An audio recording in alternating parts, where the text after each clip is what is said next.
Hey guys, have you wondered how some people can build and run successful software companies all by themselves? So you don't need a huge team, don't need a lot of funding, you don't need a fancy office and beanbags. And in fact, building a SaaS company on your own is more doable than ever. Stick around because I'm going to show you exactly how to start and grow your own profitable SaaS business solo. Plus, I'll share some real-world stories and examples that may inspire you. So let's dive right into it. So what exactly is a SaaS? It stands for Software as a Service, and think of services that you use every day like Google Drive, Dropbox, Zoom, Slack, that kind of things. They operate in the cloud and users pay a monthly or yearly subscription. This recurring revenue model is one of the biggest advantages of a SaaS. It creates a steady income stream. Now, here's the kicker. You can build one of these without being a tech genius or having a huge team. And if you're wondering, is this something I can really pull off alone? Yes, you can. One great example is Peter Levels, the creator of Nomad List and Remote OK. He's really famous on Twitter now. He runs both profitable SaaS products as a solo founder. He even famously declared that he plans to become a one-man unicorn building a $1 billion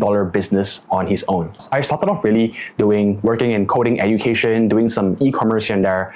It was really good at first, but I quickly hit a wall. Inventory shipping issues and thin profit margins were burning me out, and I learned about SaaS after that, right? High margins, recurring revenue, and zero physical product headaches. I knew this was my ticket to financial freedom and, more importantly, control over my business. No need to worry about Shopee or Amazon policies or supply chain delays. SaaS was my new focus. So the best part about SaaS is the profit margins. In traditional businesses, you're lucky to get 20-30% margins, but in SaaS, you can hit 85 to 90 to 95% margins easily because all you're gonna do is you build it once and the cost is minimal, just hosting and maybe some support. And after that, everything else is profits.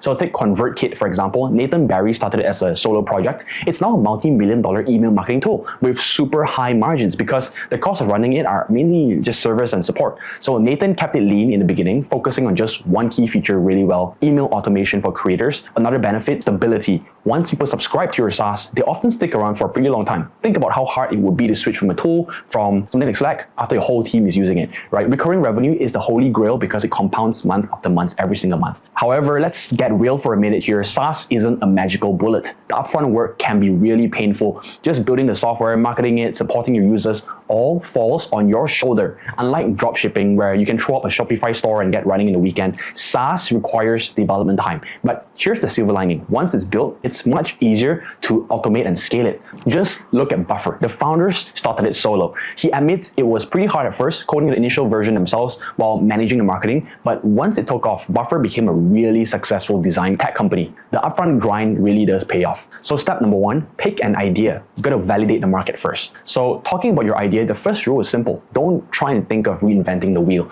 Many first-time founders think that they need to come up with something completely revolutionary, like building the next ChatGPT, something like that. In reality, the easier path is to improve an existing solution. Take Zoom, for example. Zoom didn't invent video conferencing, but they made it a lot easier and more reliable than the existing tools like Skype. So look at the competitors, find where they're lacking, and build a better version of it. So a personal example of mine would be, I noticed that a lot of people were frustrated with managing job applications. Sites like LinkedIn or Indeed were really cluttered, and keeping track of job applications was a pain. That's how I started building Jobyer, a platform that simplifies job hunting with tools like AI, autofill, and helping you automatically track your jobs. I didn't create a job search market, I just made it a lot more efficient. Pro tip, browse sites like AppSumo to see what's trending. You'll find hundreds of early stage SaaS products. Look at the ones with good reviews and customer feedback. You can improve an idea or even combine two popular features into one tool. Now, step two, before you even write a line of code, you gotta make sure to validate your idea. Don't make the rookie mistake that I made, building something and spending so much money into it that no one really wants.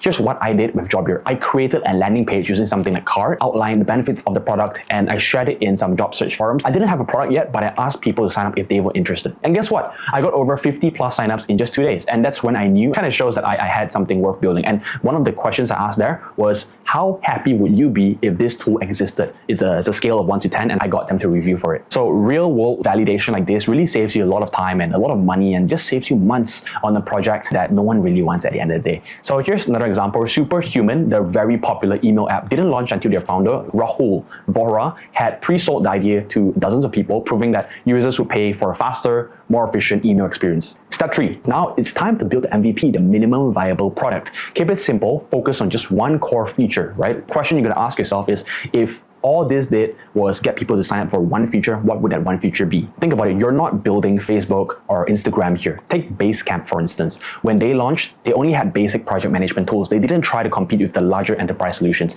The goal was to serve small businesses with just enough functionality to get work done. Right? Today, they are a multi-million-dollar company with the same minimalist approach. So if you're not a developer, use no-code tools. Explore it, right? Bubble, Webflow, Airtable. You can build a functioning MVP without really touching a single line of code these days. That's how MakerPad was built, a no-code education platform that was later acquired by Zapier. Okay, step 4, don't overcomplicate pricing. Look at your competitors and start there. For example, ConvertKit initially launched with competitive pricing based on existing email marketing services like MailChimp. As Nathan Barry grew the platform, he adjusted the pricing based on feedback and the value that he was providing. When it comes to launching, find where your target audience or your target customers usually hang out. Where's one place you can go where a lot of the people that are currently using your product, where do they hang out? One place you can explore would be Reddit, Twitter, or niche Facebook groups are gold mines for early adopters. Post helpful content and organically introduce your SaaS. You want to first create value and then mention your product only after you've created value. That's how Netlist grew, a combination of helpful resources for digital nomads and subtle mentions of the paid service from Peter Levels, the SaaS founder that I mentioned initially. So after launch, step 5 would be to gather feedback and iterate. Iterate quickly based on what users say. For example, Notion began as a note-taking app, but after listening to their own users, they expanded into full-blown productivity suite. That level of responsiveness is what makes a SaaS thrive. Also, don't really stress too much about scaling early on. Your focus should be on getting a core group of users who really love your product, right? Think 100 loyal fans rather than 100,000 low-quality fans. You want to find people who absolutely love your product. So once you have traction, scaling just becomes so much easier. Take Slack as an example. It started as an internal tool for a game company, but grew into one of the most used workplace tools in the world because they nailed their product market fit before worrying about scaling to 1 million users and all that. So there you have it. Building one-man SaaS company isn't as far-fetched or scary as it sounds. Just remember, start small, validate your idea, and then launch your MVP after that. And then just iterate according to feedback really quickly. Let the feedbacks guide you. You don't need a crazy big team or big investor funding to get started. Just follow these steps and you will be right on your way to building your very first tech startup and hopefully your next SaaS empire. So if you enjoyed this one, drop the comments below. Let me know what you want me to talk about next. But either case, I'll see you soon. Bye-bye.